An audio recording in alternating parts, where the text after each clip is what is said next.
That and a few other experiences, and some of my newfound wealth was on paper, and that disappeared. So sure enough, from poor to rich and from rich back to poor, what do you do now? What occurred to me was that even though my money was gone, I still had the skills, and the skills proved to be more valuable than the money. So I just simply went back to work, went back to the street, went back using the formula I had used in the first place to do well, and made many times more what I did the first time. But I think that's the key. You just have to go back to work.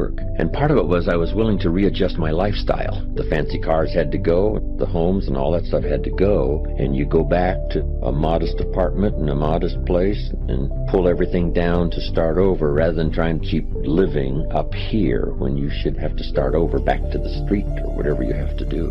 And just put it together again. No different than the farmer who plants in the spring and it's all gone when the hailstorm is finished. He goes back in the spring and says, let's try it one more time. I can't imagine 2 years in a row. Once in a while, maybe there would be 2 years in a row when you get wiped out, but not that often. So you try it again. And probably from the experience, if you treat it right and keep the right attitude, you'll be stronger than you were the first time around or the second time around. But everything comes down to attitude and philosophy. When I first started working on my fortune as well as my living, my mentor said it depends on your attitude. If you say, I'm working a little extra time to pay some bills, that'd be one thing. But if you said, I'm working a little extra time to start my fortune, see, that makes getting out of bed totally different. To get up to pay some extra bills is one thing. To get up to lay the foundation for your fortune, see, is a whole different attitude and mindset and philosophy. So if you have the right attitude, no matter what's happened, if you just readjust your attitude and your philosophy and a whole new mindset and start again. Some of the great fortunes are made after the person turns 50, 60,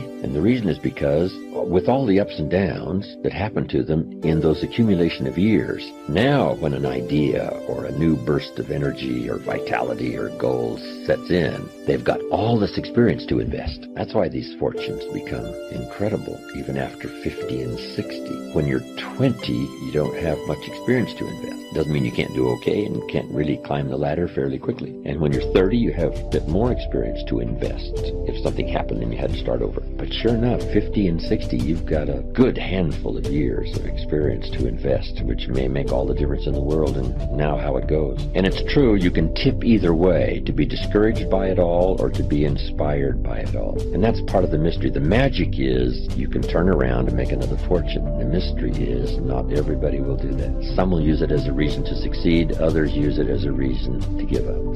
Same circumstance. They followed two boys, twins. The father of these two boys was a scoundrel and a drunk. But as they followed the two boys later, one of them turned out to be a scoundrel and a drunk. And they asked him, how come your life turned out like this? And he said, well, what would you expect, right? My father was a scoundrel and a drunk.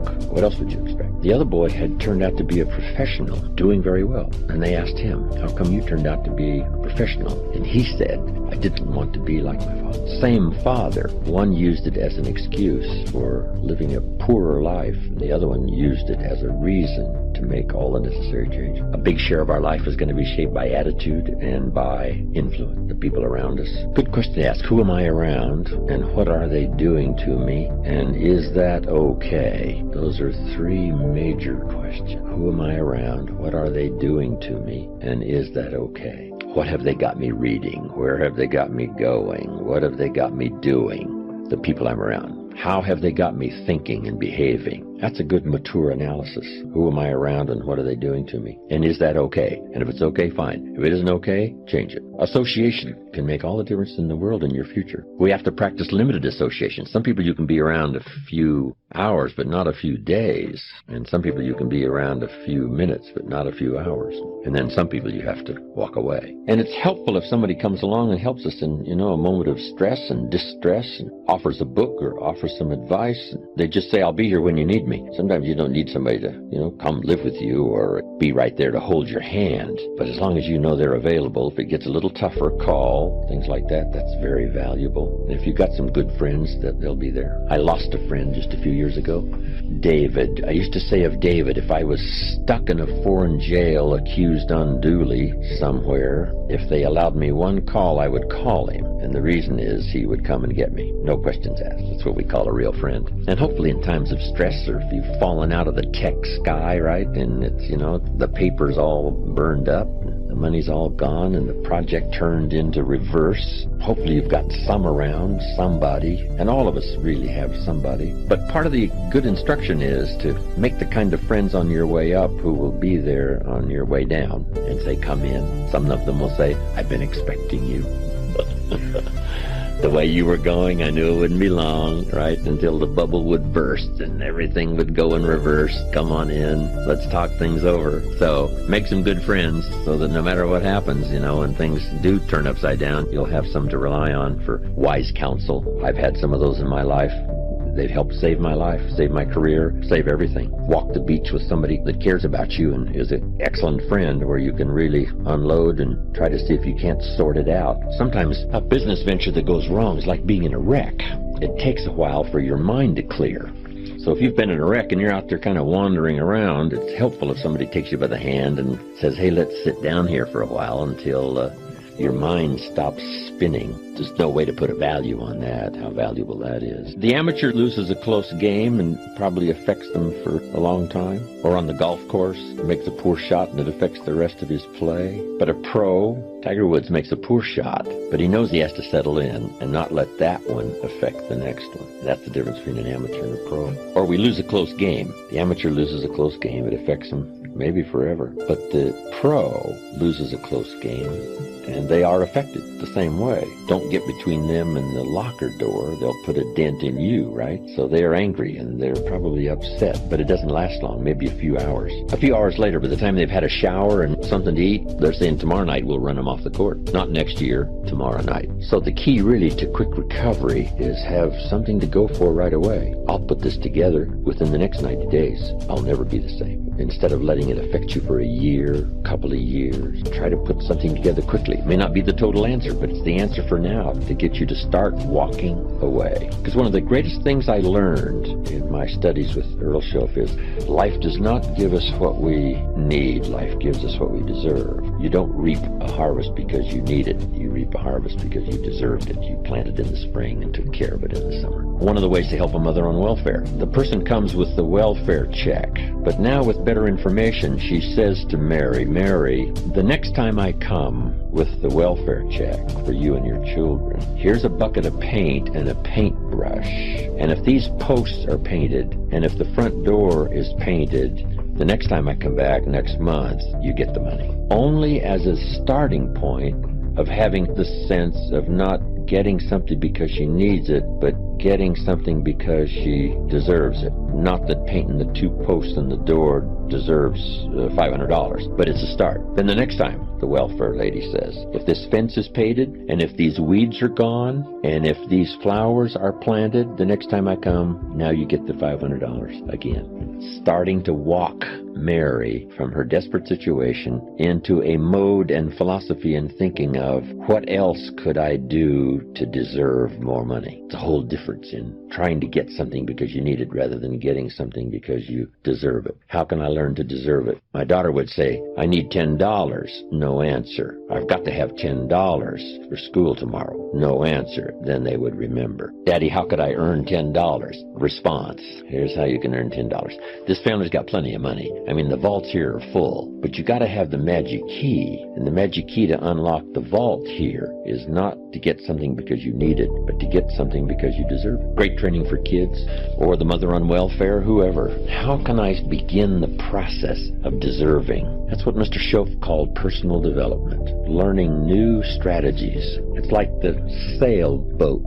The wind blows on every sailboat, but the difference in destination is the set of the sail, not the blowing of the wind. I learned the law of sowing and reaping. And in the law of sowing and reaping is also the story of the law of averages. Jot this down. The story of the sower comes from the Bible. I'm an amateur on the Bible, but this is such a useful story. Here's what the story says. And take the notes because the drama's in the details. The sower was ambitious. Evidently he was ambitious. When you read the whole story, you'll conclude, yes, this was an ambitious sower. Here was number 2. He had excellent seed. The sower who sowed the seed has excellent seed. And the excellent seed can be an excellent opportunity, an excellent product, an excellent store. So we've got an ambitious sower with excellent seed. But now here's the rest of the details of the story. For your information, for the drama of your life, so you can understand things better. Learning some of this is how I got rich by age 31. Number one, it says the sower goes out to sow the seed, but the first part of the seed falls by the wayside, and the birds get it. So jot this down. The birds are going to get some of the seed. The birds are going to get some of the seed. Now you say, well, Mr. Rohn, what does that mean? Well, I invite John to come to a meeting. He said he'd be there Tuesday night. Tuesday night I show up, John isn't there. I say, I wonder why John didn't make it. Now I know the answer. The birds.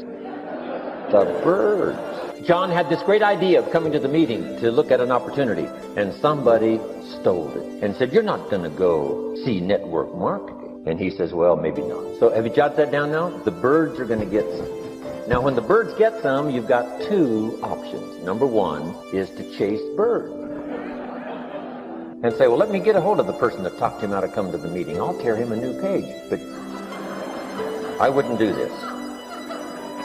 Here's what happens if you go chasing birds. You leave the field. If you go chasing birds now, you leave the field, which is going to distract from your future, not add. So you can't chase birds and try to straighten this stuff out. Here's what it is. It's just one of those things. And here's the best comment when things are a little disappointing. Isn't that interesting? You just have to say, I thought sure he would be there. He promised me. He promised. But I know it was the bird. And you just have to say, isn't that interesting? Now, here's the rest of the story. It says, the sower kept on sowing. See, that was the secret to his success. He kept on sowing. And if you keep sowing, you can sow more than the birds can get because there aren't enough birds. If you keep sowing, there are some birds, but there's not enough because the law of averages will work for you. My mentor taught me, he said, you know, Mr. Rohn, there's only 9 or 10 real nasty, miserable people in the whole world. Now, he says they move around a lot, you know, and you're liable to...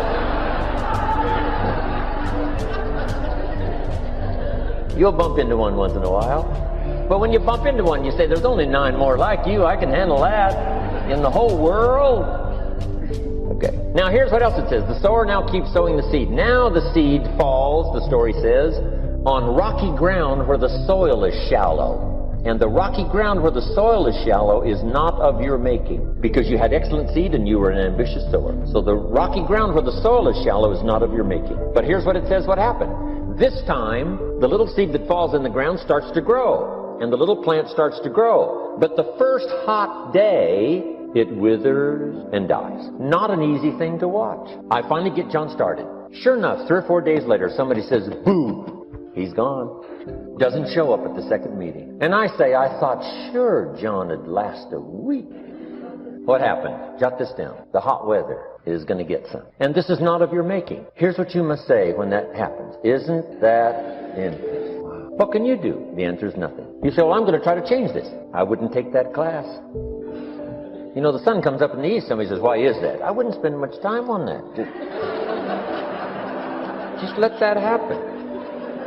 Don't go for this why stuff. I'm giving you the answers here. The answers is in the structure and the consequences and in the deal. The answer is in the deal. Anything beyond that is not worth studying. You say, well, how come some just last a little while? I wouldn't sign up for that class.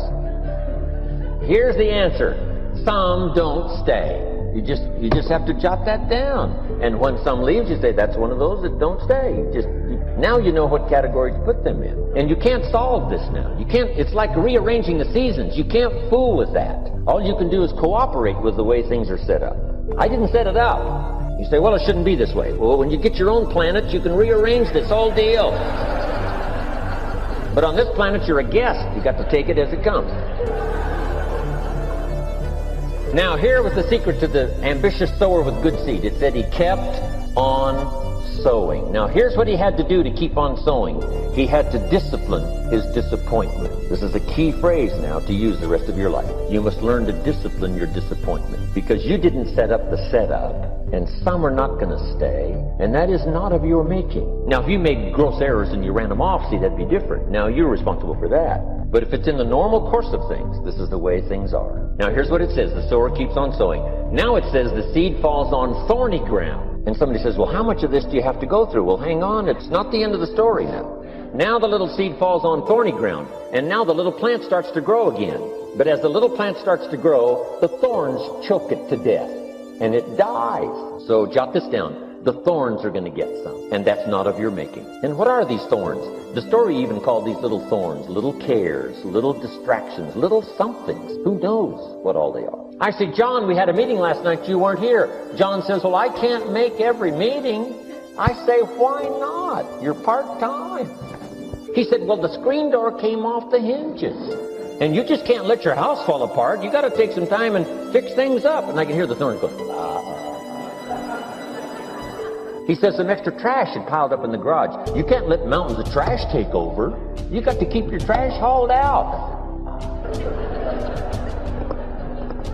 People who let little things cheat them out of big opportunities. People who let little things cheat them out of big opportunities. And you feel almost helpless. What could I do about that? And that's nothing. And you say, well, why is this? I'm asking you not to sign up for that class. It's just the way it is. Like winter following fall and spring following winter. So if you got that, the thorns are going to get some. But now here's the good news. Let's read the rest of the story now quickly. The sower now what? Keeps on sowing the seed. Keeps on sharing the story. Keeps on giving an invitation. Yes, the invitation can be more powerful for me as it was 1 year later than it was the first month. Because now I'm saying I'm making twice as much money part-time as I'm making on my full-time job. Yes, the story can be more powerful. The law of average is still going to work. But now here's what the story said. Finally, the seed falls on good ground. Finally, the seed falls on good ground. Now put this in parentheses. It always will. If you keep sowing. If you share a good idea long enough, it will fall on good people. But now here's the rest of that story. Some of the good ground did 30%. And some of the good ground did 60%. And some of the good ground did 100%. You say, well, why the difference in numbers? I wouldn't sign up for that class. Go on. I can't really explain it. It's probably more of a mystery to me than it is a reality, but it's there. And it helped to establish my very simple theology. And my simple theology goes like this. Number one, I believe God is just, which means I'm probably in trouble. Number two, I believe God's mercy endures forever, which means I probably have an excellent chance. It's an incredible feeling, absolute trust. It's like being financially independent. My father said, son, someday you've got to know this incredible feeling where nobody nor anything has a claim on you or your assets. He said it's an incredible feeling, and until you get there you really don't know what it's like. Someone can tell you. And I think it's true of absolute trust. It's something that is so unique. I don't even know how to teach it. All I know is it wonderfully happened for me all those years ago. And it helps me even with my high-profile, busy, chase around the world, share ideas kind of life. It gives me an underlying serenity that is absolutely incredible. It makes the days busy but peaceful. It makes the months highly active but keeps me anchored. And it's incredible. I think the seeds of the idea and the experience came from my parents, who laid this incredible foundation for me when I was growing up. So I've lived an extraordinary life.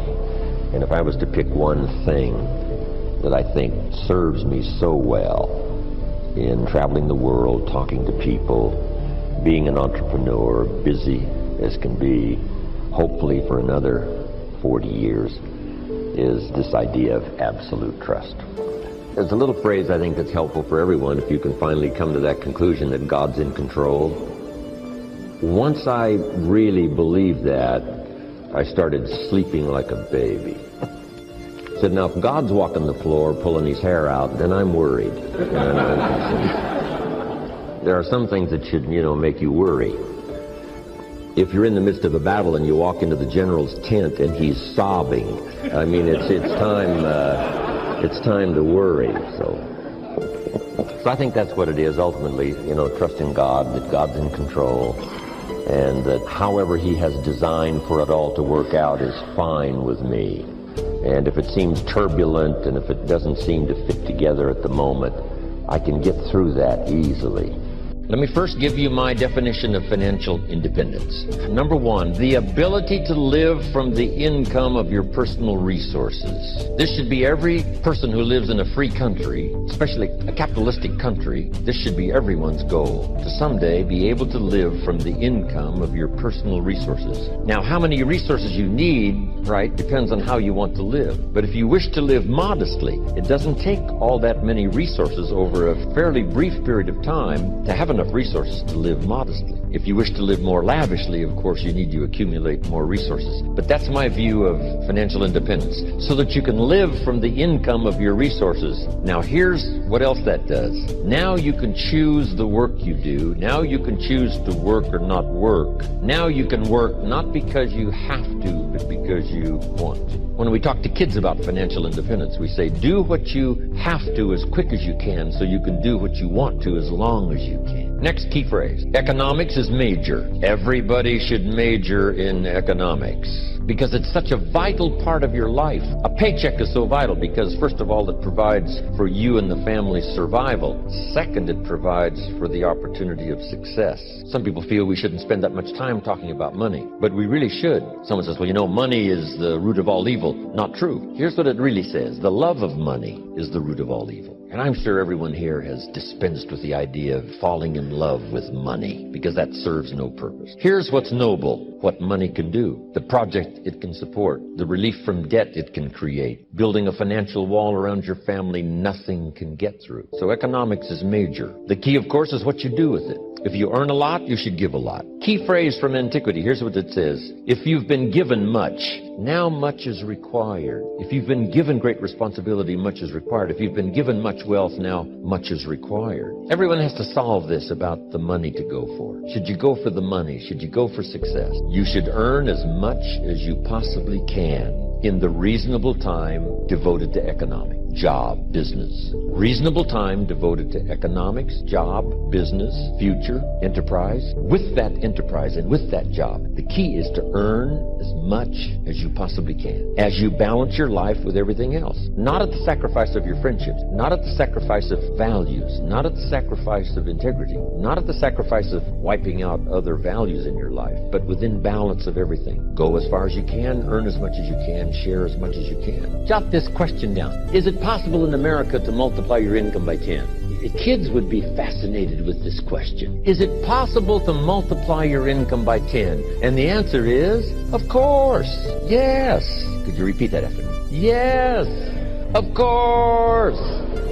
That helps to emphasize it. That's called exclamation point. And kids with wide eyes will say, is that right? Can you start at the bottom and someday multiply your income by 10? The answer is, of course, of course, of course. Now, if you multiplied it by 10, can you think of anybody that makes $500 an hour? I'm telling you, the Beverly Hills lawyers where I live make at least $500 an hour. Now we've multiplied income by 10 again. Would it be possible to multiply your income by 10 and then multiply it by 10 again? Now, see, that's a little weak. I'm trying to make you believers. To those that believe, here's what Scripture says. All things are possible. There isn't anything that's impossible. The most incredible things are possible to believers, not hopers. Not hopers, believers. $500 an hour. Would it be possible to multiply your income by 10 again? Of course. $5,000 an hour? What do you suppose I get paid? I'm telling you, it's possible to multiply your income by 10 and then by 10 and then by 10. I lecture with Norman Schwarzkopf, the old general. Guess what he gets paid for his speech? $65,000 for 1 hour. $65,000, not $5,000, right? $65,000. I had lunch with Colin Powell, and I was on that speaking panel for one of those multi-speaker seminars. And I think he got paid like $70,000. It's a fun lunch with somebody that gets paid $75,000 per hour. Unbelievable. Now, the person that's on up here, right, like Bill Gates and, you know, who knows who else here, that makes $68 million in 1 year. We say, well, is that legitimate to pay someone $68 million in 1 year? And the answer is, of course. If they helped the company make $1 billion last year, would the company pay them $68 million? And the answer is yes, it's chicken feed. It ain't that much. Key phrase to jot down, everything is relative. Everything is relative. What might seem like a lot now, I'm telling you, some time from now for you won't seem that much. You say, wow, I was a small thinker back then, thinking, $4,000 a month was a lot of money. $8,000 a month was really something. I remember those days when $8,000 a month was unbelievable. And then $15,000 a month. Wow, I couldn't believe it. How about $20,000 a month? Incomprehensible. And I flew on by that. How about $30,000 a month? I flew on by that. Unbelievable. How about 50? How about $80,000 a month? I remember when I went right on by. It was incredible.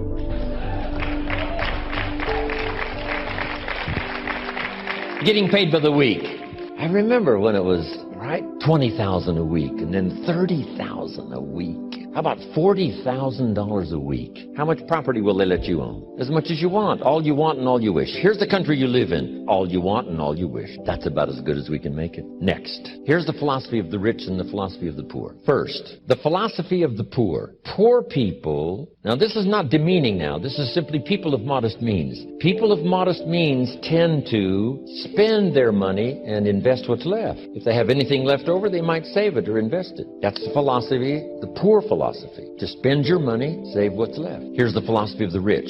To invest your money and spend what's left. It's the same money. It's just a different attitude and a different philosophy. Either spend your money, save what's left, or invest your money, spend what's left. Now here certainly is the better philosophy. To invest your money and spend what's left. Let's talk now about what to do with the dollar, especially for teenagers and for kids. This is really important because this is one of the best places to start when you're like 15 years old, mid-teens. This is a great place. What to do with the dollar. Now here's the tendency on attitude, because attitude determines so much of our lives. What difference does it make if a child has $1 when you ask what should he do with it? It's only a child and it's only $1. But see, here's where it all begins. Your financial journey begins with what you do with the first $1. That's where it begins. Now sure, you can do the wrong things and finally correct that and get on a better path, but it all begins on what you do with your resources. Jot this phrase down. It's one of the best for the weekend. Here's the 2 challenges of life. Number 1, the development of our full potential. That's challenge number 1. Challenge number 2 is the wise use of all our resources. That sums up life in general.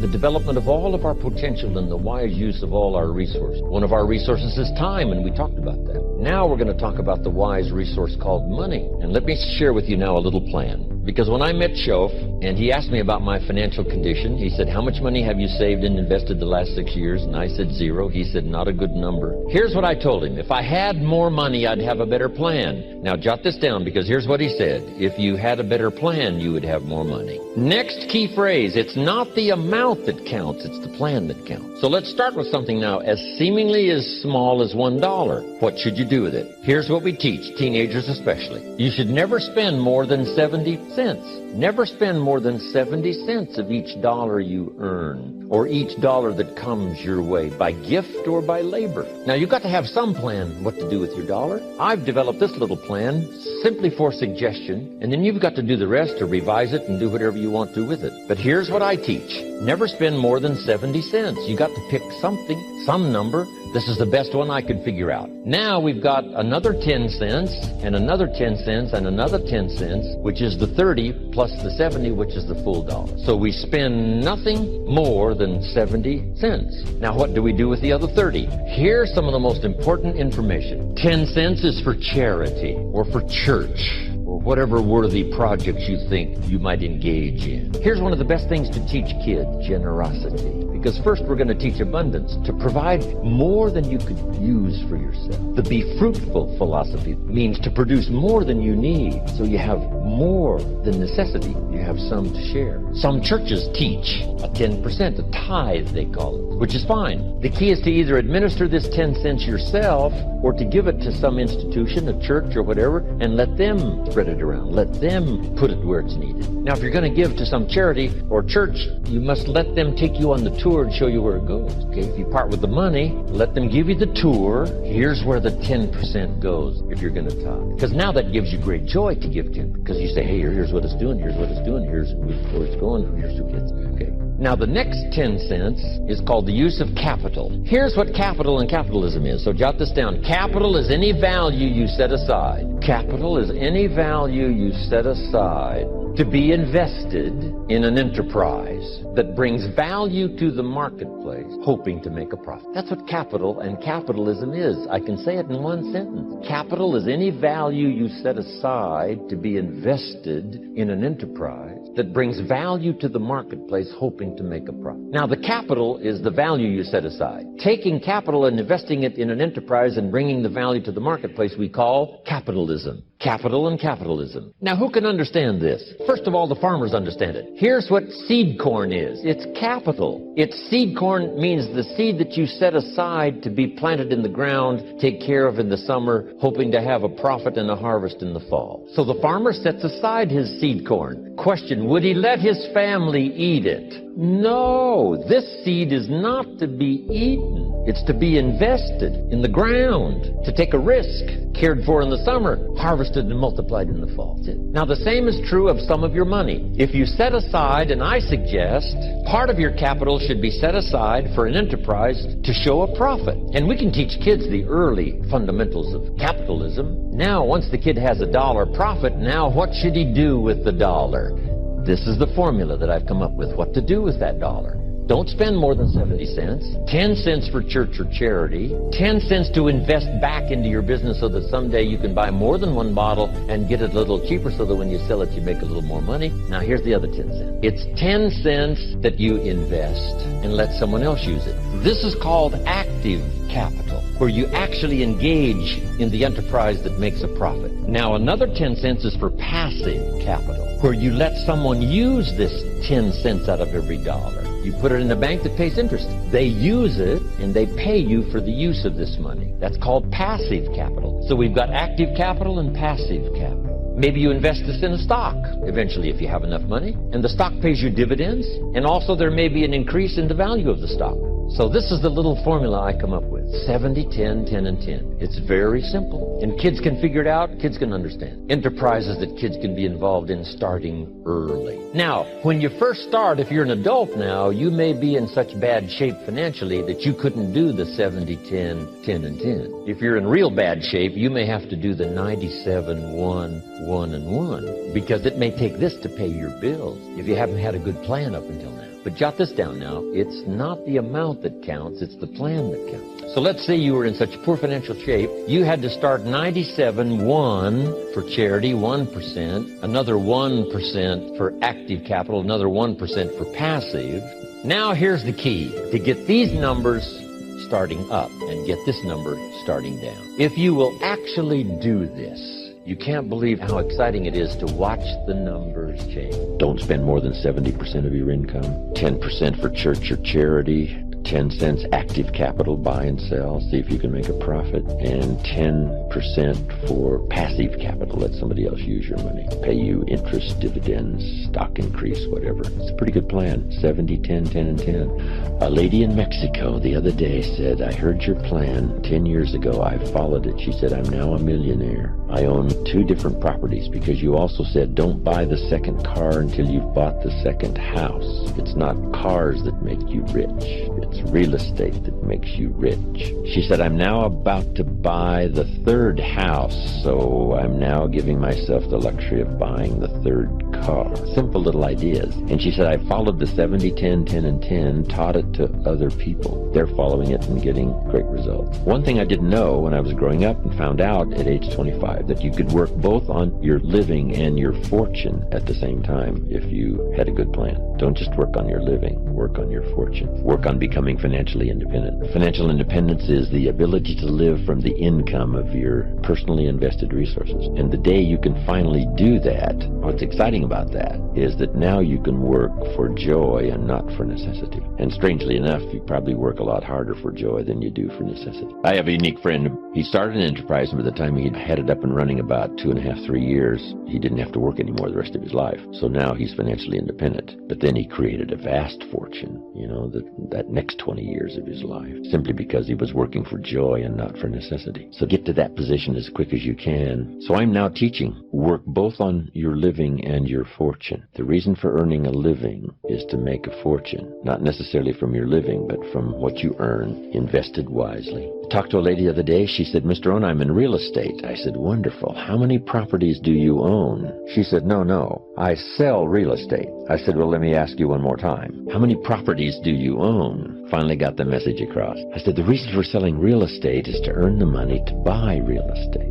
If you sell real estate, you make a living. If you buy real estate, you make a fortune. She said, I got the message. So don't buy the second car till you've bought the second home. I say figure out what you think is best for you and try that. Part of it's a matter of age. At my age now, you make more conservative investments. Younger, you make bolder investments that could pay big dividends if it cashed in well. But a mixture of things that have a chance to have some good growth. But I think you have to decide your own aversion to risk, whether or not you can really tolerate it. I remember when those discoveries started coming out, if you paid off your home in 15 years instead of 30 by adding one more payment a year, some simple plan, you saved more than the price of the house.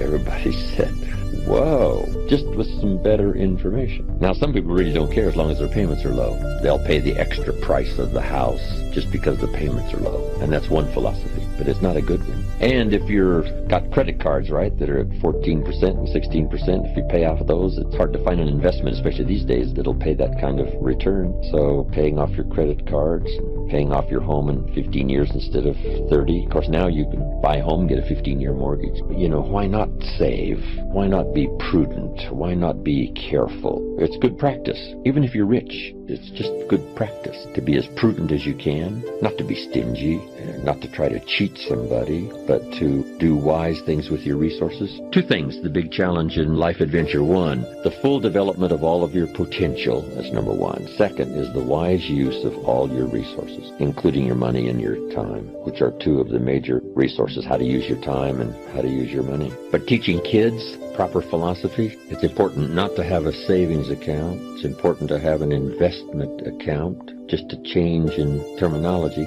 it's the same money, but it depends on whether you put it in an investment account or a savings account. All kids need is just one or two little lessons, and they can say, well, it'd be a lot better to put it in an investment account instead of a savings account. I mean, that doesn't take 10 years of college to figure out. Sometimes you got to have some help. Go to somebody and say, look, here's how deep I'm in, and here's the real deal. What could I do? Find somebody who's got some good alternate plans. If you go this way, it's a bit severe. Maybe the family can't quite tolerate that severe program for the future. Here's one a little better, but it'll just take a little longer. Because there's nothing more exhilarating, really, in terms of self-worth and self-esteem than just getting started. At least I'm not in reverse anymore. Who was it that said that if you're in a hole, stop digging? Right? At least stop where you are and see if you can't now build a ladder, the best one you can design at the moment, with some help. But I think if it's a matter of finances, and if you're overwhelmed and you've gotten in trouble with credit cards and all, I'd find somebody who knows some pretty good strategy for getting out of it. They've even got some programs, right, that'll hold off the collection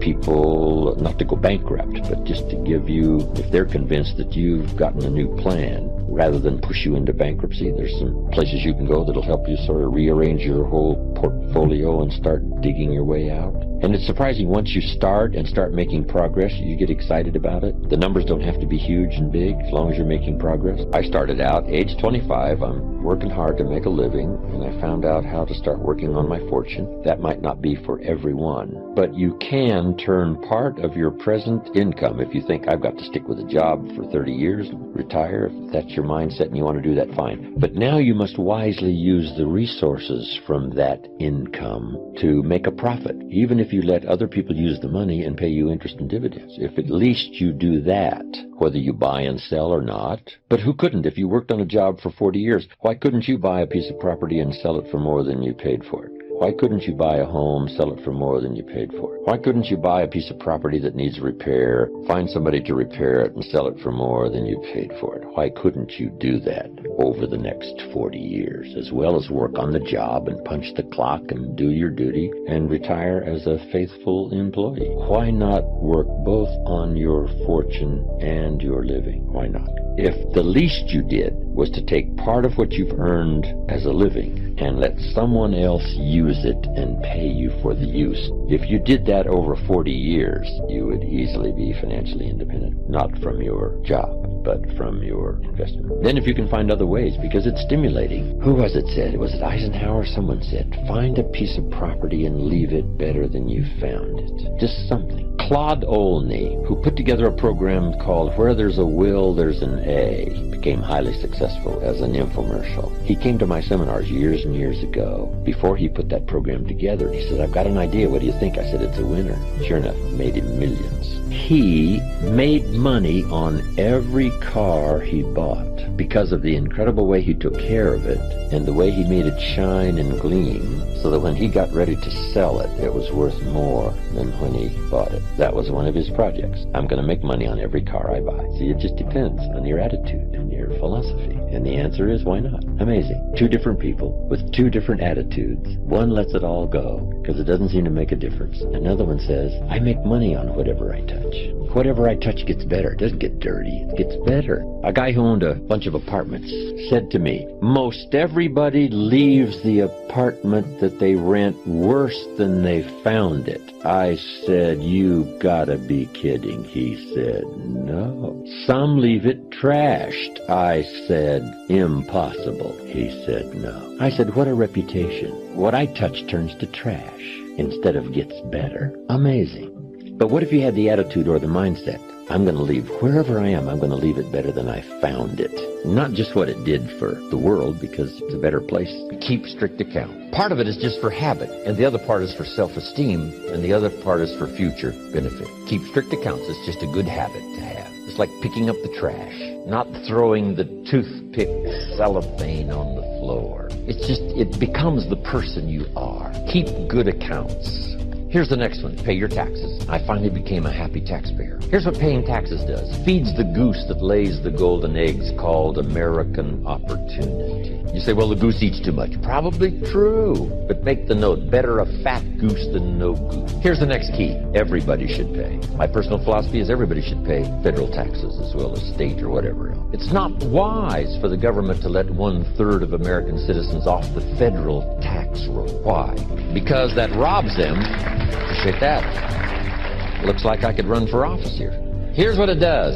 If you let them off the federal tax rolls, it robs them of the dignity. They have to pay state taxes. They have to pay sales tax. I've been trying to write this book for so long called, Of Course Kids Should Pay Taxes. When a kid in California walks into 7-Eleven and buys something that costs $1, the proprietor asks the kid for 8 more pennies. Kid says, what's these 8 pennies? Says, that's the taxes. The kid says, I'm only 8 years old. And the proprietor says, congratulations, you're my youngest taxpayer. Give me the money.